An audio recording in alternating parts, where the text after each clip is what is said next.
Hello mga ka-TH, kumusta kayong lahat? So, meron pong nagpadikod sa atin na isang nakita niyang marker. Ito po'y sa gilid ng isang malaking sapa ito mga ka-TH. So, yan po yung area ni ka-TH.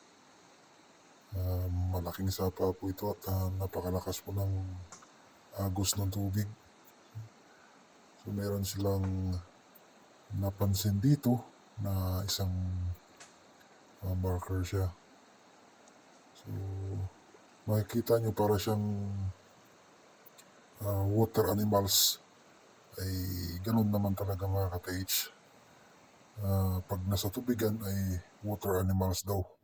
So, ayan po yung nakita nila ni ka-TH. Isang hole na tagusan ito. Meron pong hole po sa kabila niyan. So, may ikukwento ako sa inyo mga ka-TH. No? So, meron po akong experience na katulad nito na science. At ang science naman na yan ay nasa gitna po siya ng sapa na maliit. So, hinanap ko po, inikot ko po yung buong area. Natagpuan ko po may isa pang confirmation mga 20 meters away. Mayroon siyang markang tunnel at may direksyon din. So, katulad din ito mga ka-TH, ito po'y nagre-represent ng isang tunnel. Yan. Ano siya mga ka-TH?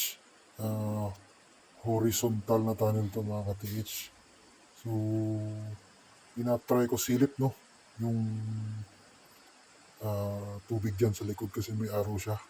Pero parang wala ata dyan kasi medyo mababaw lang yung tubig. So, obviously, walang entrance dyan.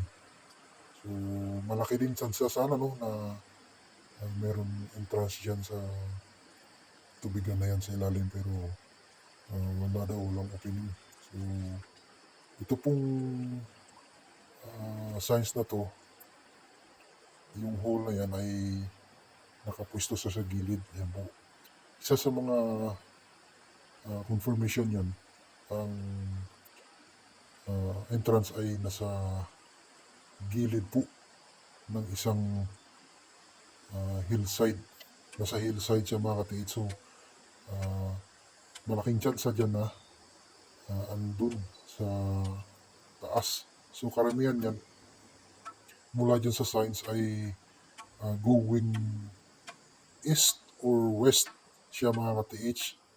Yan lang yung laging entrance dyan ng mga horizontal tunnel.